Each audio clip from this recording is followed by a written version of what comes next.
The chieftain was seated in his long hall, drinking wine from 2 seasons past. Slouched in his oaken chair, with an aura of arrogance and superiority around him, he believed himself to be invincible. The greatest feast of his time had been organized for his vassals, courtiers, and common folk of Ashmark. When his steward brought a letter to him bearing tidings of an invasion force from a distant land, he dismissed it, with a wave of his hand, saying haughtily, "The invaders are attacking the lands of the mountains to the east. They pose no threat to my great domain." The steward went to speak. "Sire, they are—" But the chieftain raised his hand to stop him. "You are dismissed, steward." The steward, with his mouth still open as to speak, bowed and scurried away. The chieftain rose from his chair and addressed his assembled guests, his booming voice echoing through the ornate hall. "The steward has warned me of an invasion force. He says we must prepare our armies and defenses now. However, who would dare to attack us?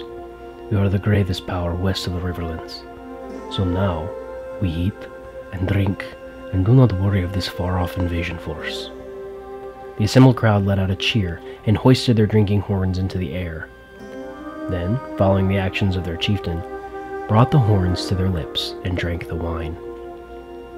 The wine flowed freely that night, and nearly emptied the castle cellars. The feast included no less than 50 courses, from humble bread and cheese to rich lamprey pie and thick rabbit stew. As the night continued, the thought of the invasion force drifted ever further from the mind of the chieftain. The hour of the wolf had come, and many of the guests had fallen asleep from gluttony or drunkenness, yet the feast continued. "Can you see anyone, Titus?" asked John. "No, not even guards in the battlements," he replied, a smile growing wider upon his face. The company of 6 waited patiently for the correct moment to approach. From Ashmark they could hear the sound of music and festivities. "John," Titus said, "take Roger and 5 men to open the gates. Bron and I will prepare the signal fire." The squires left their positions overlooking Ashmark. The party carried with them several feet of thick hempen ropes and scaling hooks in order to climb the high castle walls. Met with no resistance, once over the deserted walls, John, Roger, and the other 2 men began heaving the winches to raise the castle's drawbridge and portcullis in order to enable the army of Veracruz to enter. Once opened, the party fled into the city to await Certeros and secure the castle. Titus and Bron entered the main battlements, overlooking the castle gates, and quickly dispatched the 2 sleeping guards. Then they began preparing the signal fire. The chieftain stumbled from the hall, awoken from his stupor by a distant roar, which he shortly dismissed. His bladder had to be sorted first. As he drunkenly swung through the night, goblet still in hand, he briefly took notice of the flames engulfing the battlements, which he had so lovingly built, but assumed it was just a play on the light. He finally found the latrine, releasing forth a wall of the most vile liquid the world has ever seen. In awe of his creation, he stumbled back, tears brimming in the corners of his eyes. Waddling straight into what he thought was a wall, to his surprise, he looked back and saw a devious smile. He heard a bright, "Hello," before a gauntlet swung into his mouth. "Boy, this 7, he's heavy," lamented Roger, dragging the now gagged and blindfolded chieftain through the cobbled streets of Ashmark. "Mind giving me a hand?" he asked through gritted teeth. "Well, unless you'd like to find a sword running through your kidneys in the next 5 minutes, I'd rather like to stay on guard, thanks," responded John, his eyes darting anxiously into the shadowed alleys, sweat gathering on his brow. They stalked through the empty streets, halted occasionally by a panicky peasant, sprinting away from the now rapidly spreading fire. After what felt like hours, John raised his hand, giving a brief glance back to his companion, panic in his eyes. He stalked forward, slowly unsheathing his blade, and darted around the corner, ready for a fight. He found himself face to face with Titus, who looked mildly shocked by the blade at his throat. After a brief moment, the 2 smiled, and the knife was lowered. "Good to see you 2. We're heading back to the tower Care to join us? Said Titus, who was still slightly numb from shock. The thing's still standing. By the 7, you do like your fire, huh? Replied John, who turned to stare at the blaze. Well, I figure if we're going to create some chaos, we might as well do it well. Anyway, we should be off. I'm pretty sure I saw the guard rallying in the square, he said, starting off in the direction of the pillar of smoke. Can I get a hand? This lump of lard is starting to stir, called Roger. The two of the company raced to his aid. They wandered down the streets, the smell of smoke growing ever thicker in the air. At last they came to the tower, which was surrounded by drunken revelers, appreciative of the heat. The smell of smoke was permeated by that of vomit and piss. The guards stumbled over the interlopers, their swords held loose in hand, surrounding the panicked squires in a loose circle. Despite the inebriated state of the guards, the squires were still outnumbered. The chieftain, now awake, let out a garbled laugh before receiving another fist to the face for his effort. All seemed lost until the clatter of hooves came ringing down the street. A swarm of mounted men-at-arms rode into the square, cutting down all those in their path. After a brief moment of chaos, the square was in the hands of the cavalry, and blood ran red on the cobbles. The remaining guards sat with the sword by their side, falling asleep in their own filth. Varric Uros rode forth, smoke stains interrupted by streaks of sweat. You lads have done well. But was that large of a fire necessary? He said, briefly glancing back at the now collapsing wreck. Titus, having drawn his blade from the corpse of a second guard he had killed that night, grinned. Can't hurt, my liege, he said, wiping the blood from his dagger. Varric laughed, a wheezing sound that spread a smile to all of those around him.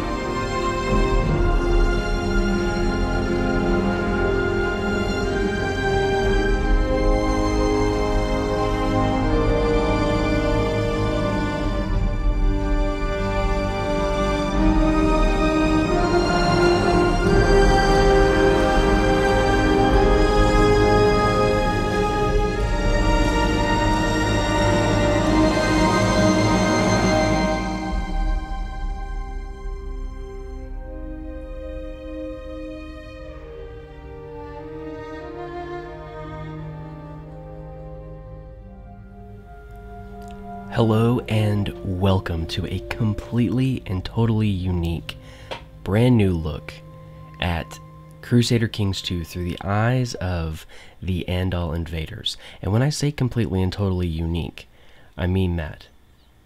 Completely and truly. What we've done is we have beaten down the doors of customization.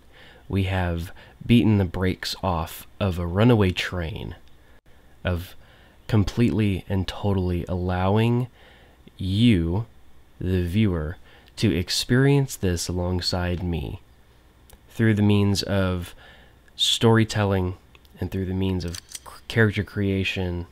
All of this has culminated in what you are seeing here. Welcome to the Knights of Andalos.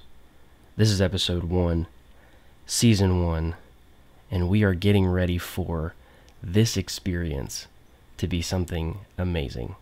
Now, I know there's been a lot of anticipation of this, and I have been definitely experiencing that as well.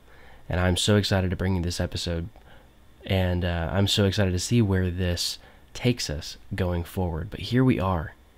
Here we are in Ashmark. Ashmark in the Rock, maybe not where you expected us to end up, but here we are. And as you heard in the cold open, we took it by surprise. We took it in the dead of night. And we took it with a very small force. More than likely outnumbered, but a small force indeed. And so we have come to bring the Andal culture and the faith of the Seven to Westeros. So we have crossed the narrow sea. And as you've kind of gotten the image of, I'll just kind of share this with you, the knights left Andalos And rather than landing here in the Vale, or here in the Claw, or here in Blackwater Bay, or here in the Stormlands, the knights sailed down across the narrow sea, but down past the tip of Dorne, up past the Reach, and landed here in the Fair Sea, and crossed in secret across Tarbeck Hall, across these mountains, into Ashmark. And our reasoning for that actually goes back to a character I want to introduce you to first and foremost. We'll get to Varric in just a second, but you've heard a lot about our good friend Dickon Langhorn. And Dickon, being the shrewd member of the party that he is, took a look at the map and realized that this is the most defensible place in all of Westeros. I mean, look, we are at the entrance of a impassable valley that is both fertile and rich with gold. There is plenty to be had here in Ashmark, but there is also this entire duchy that spreads back here that is at our disposal, at our fingertips, that we will take. We'll make it our own, and this will be our home. We'll bring the Seven, we'll bring the Andal culture to it, but being that it's the most defensible position, it was the best place to invade. Plus, it was the spot that nobody had ever tried to do before. So now all of these are individual counties, which makes this perfect for what we're trying to accomplish. I did no editing of this at all. If you wanted to start in this same kind of scenario, doing a similar kind of thing, the very first start, the Scouring of Lorath, in the Andal Invasion submod of the A Game of Thrones mod for Crusader Kings 2. This is exactly how the map looks. These are not even spread into high lordships. They are simply individual counties, and so pretty much it's anybody's game with these counties.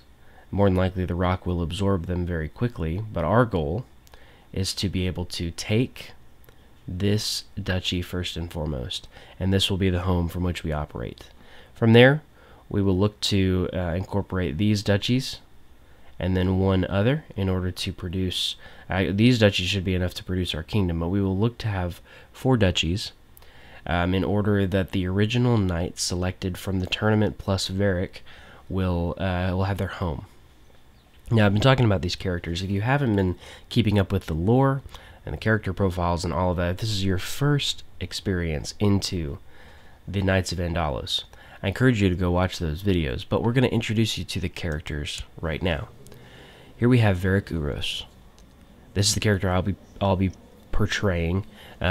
He's a character that has been created for the specific purpose of leading this expedition across the Narrow Sea in the lands of the First Men in order to bring the faith of the Seven and the Andal culture to these barbarians, as they've been termed.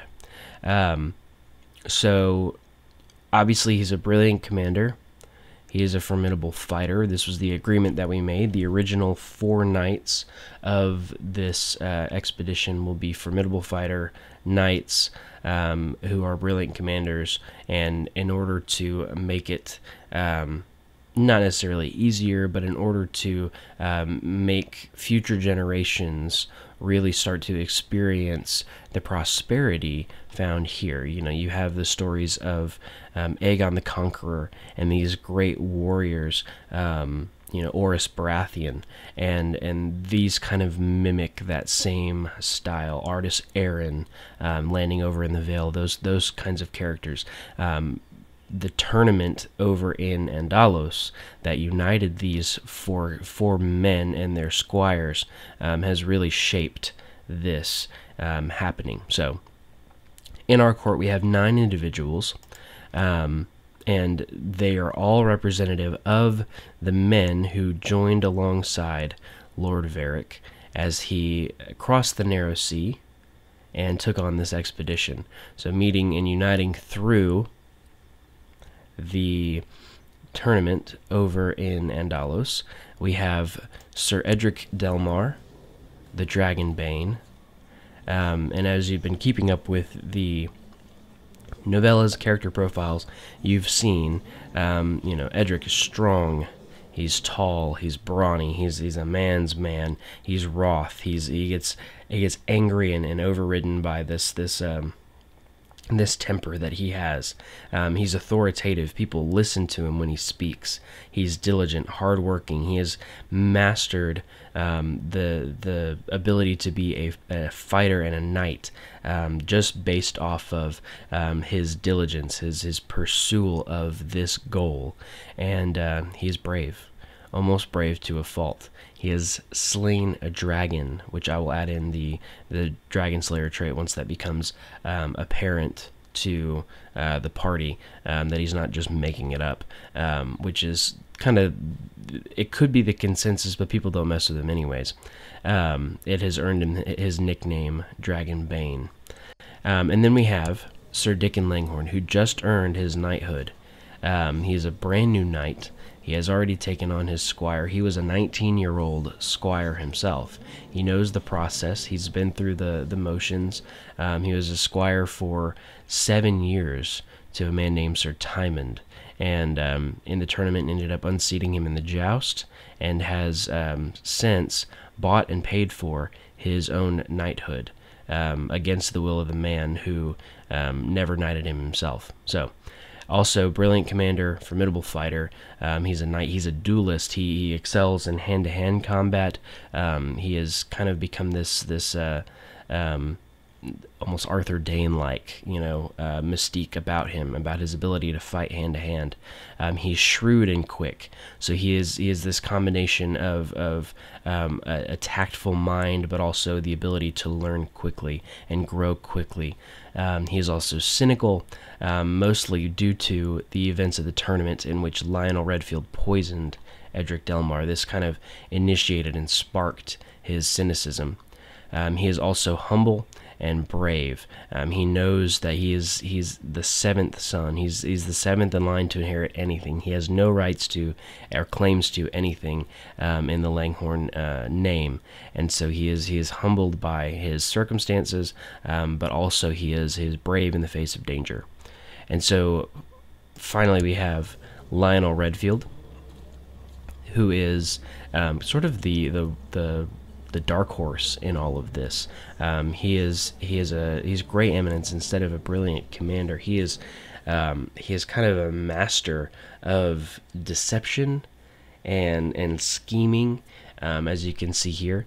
He is also cynical, unsure of what the gods have to do with him, but he's gregarious. People love Lionel. People latch onto him in this persona that he's created of the Redfield name. He's kind of created this almost celebrity about him. People just gravitate towards him. He's ruthless in the pursuit of his goals, as you saw through the poisoning, through the tactics he used in order to win the tournament, and all three events associated with it. He's authoritative. People gravitate towards his leadership. He has that mystique about him. Quick in terms of his learning ability. His wit is snappy. And then obviously he's a formidable fighter. He's a knight who is to be reckoned with in all circumstances. But you can see he bears the weight of intrigue among the group. His past has forced him to adopt this role of being deceptive, of being a schemer. And so he's the dark horse in all of this. And finally, we have the squires, quote unquote. I will introduce you to them now. We have John Ruslan, who is the squire of Varric Uros. John comes from high birth. He comes from a place of prestige. He's very much the Boy Scout that you anticipate, the good boy. He's shrewd in his wit. His mind is shrewd. His ability to learn is very, very high. He is diligent in his pursuit of being an aid to Varric Uros. He is brave and temperate, and of course all of the squires have been given trained fighter and squire as their trait in the beginning, so that they can grow. They're all 9 or 10 years old, depending on what their story kind of entails. So I think some of them maybe 10. But that kind of gives you an idea of these are young boys that are attached to these great knights that have left their families to come over to Westeros. So they have their own kind of story that's going to develop from this. And of course, as you met in the cold open, Titus Blackheart, who is the initiator and kind of one of the main reasons the knights were able to take Ashmark the way they did. His bravery and his folly in the face of flames, but a genius, just a mind completely unique among all of the party. Also ruthless and authoritative. People gravitate to him in spite of his age. He is diligent and hardworking. He comes from noble birth, unlike some of the other squires and some of the histories of the knights themselves. He is noble birth from a very wealthy family. So the Blackheart name comes from the stallions that they raised, the Blackheart stallions, and so they are very wealthy over in Andalos. But he, like Dickon, is down the line of inheritance, but perhaps the best among his peers and among his brothers. So that's Titus. You have Hyatt Hartgrave, who you met in the last episode of the novellas. Again, just a honorable, a quick. He's a scholar. He's kind of a bookworm, a brave individual. He's the instigator. He's the reason Dickon was able to get his knighthood, and it happened through kind of unsavory means. But Hyatt knew the process. He knew the man, and he created this kind of opportunity for Dickon. So yeah, that kind of initiated that whole concept. And we have Bronn. Hyatt is actually, and I forgot to mention this, Titus is Dickon's squire. Hyatt is Lionel Redfield's squire. And then we're about to meet the two squires of Edric Delmar. You have Bronn Arwell, who it comes from a merchant family that has kind of fallen from grace. And so I've actually kind of adopted these. His two actually have childhood traits, which is going to be cool to see how they grow and what they become going forward. But these are great representations of these characters. But they're willful, curious, and rowdy, and strong. Bronn is strong. And then you have Roger Sevenfield, who is quick, rowdy, and conscientious, but he's also very proud. He's very proud of who he is in spite of the circumstances that he had. He lived on the streets. He was kind of an urchin, pickpocketing for money, but quite proud in who he is. So these are the men. These are the characters. And then of course we have Veracruz, who is very zealous. His zeal kind of outweighs all of his other qualities. He's a good person. He's a good man, but he has this air about him that is very, very zealous, very in pursuit of all things that the faith of the Seven entails. In the same way, he's also studied the seven-pointed star. He's quite the theologian and the scholar. Like that's kind of the basis of who he is. He's authoritative. People gravitate to him when he speaks. He has kind of a voice that rings out, and when he issues a command, people listen. He is just in all that he does. Just, and I suppose just is kind of relative because he's just in his own eyes. He's just in how he deals and how he handles people. But some people may not feel it. It is just based on the fact that he is, a man of the seven. And if they don't agree with that, then his method of judgment may be different. If you're kind of catching my drift here, and then the kind of secret trait. The secret thing about him, he's ruthless. He is truly ruthless, and this will be revealed as the series unfolds.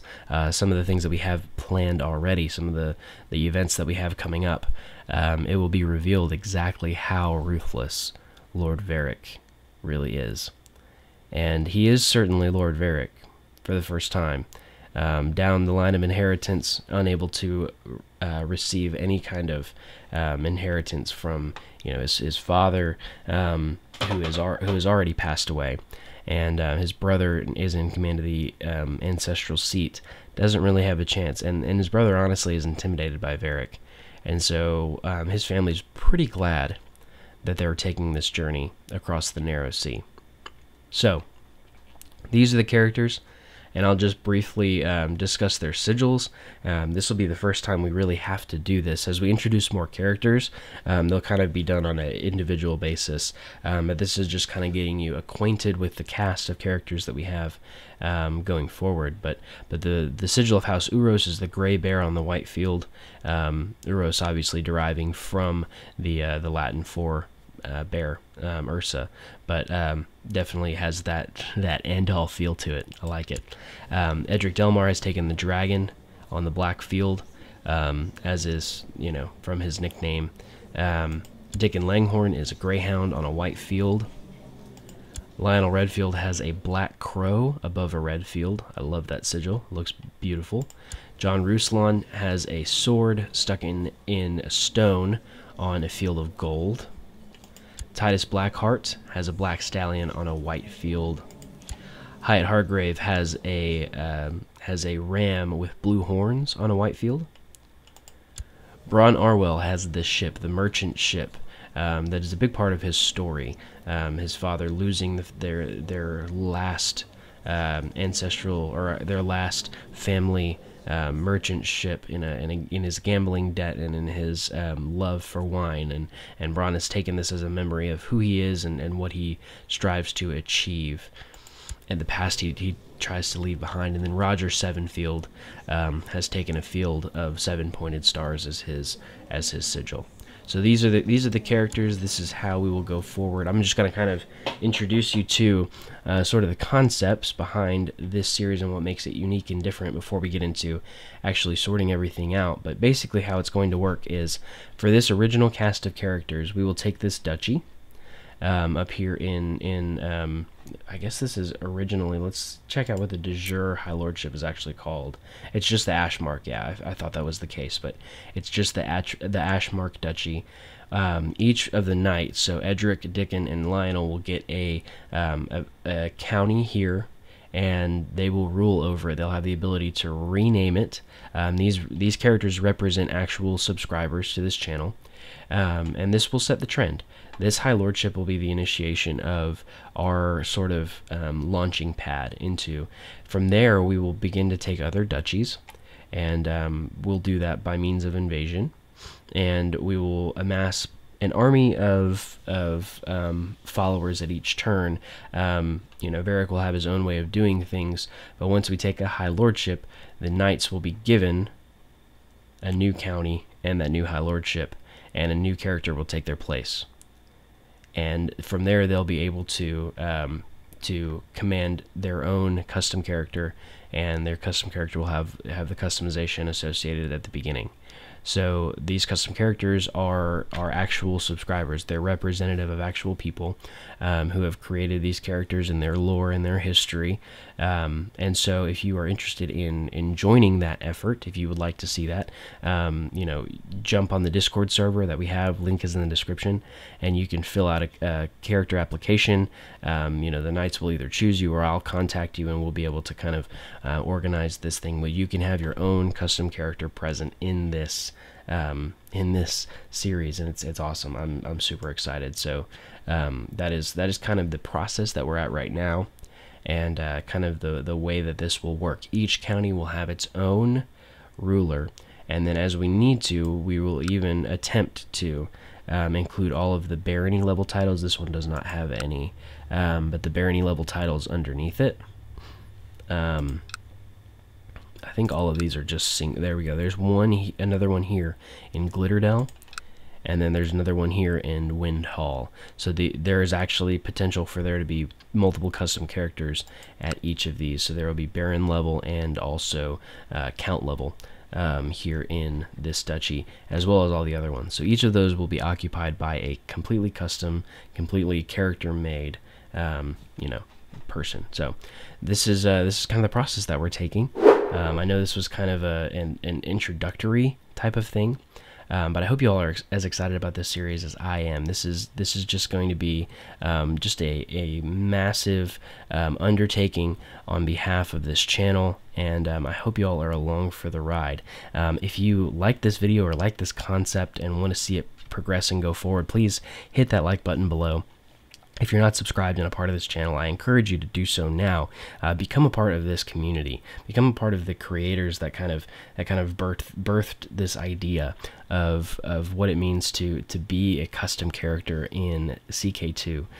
This is a totally unique concept, and basically it was spawned by some of the subscribers, and the stories were written by the subscribers, and the characters are the subscribers. I mean, this is just an incredible opportunity. So I encourage you to do that.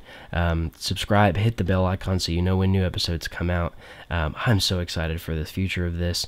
I'm just in awe of the response and the just overall generosity of all of my subscribers, but in particular all of the ones that are involved in the making of this. So yes, absolutely, I'm Valor Bear. If this is the first time you're watching one of my videos, I hope you enjoyed it, and I hope you're along for the ride. Things get only better from here, infinitely better, and so I'm so excited. But thank y'all, and I will see you on the next adventure.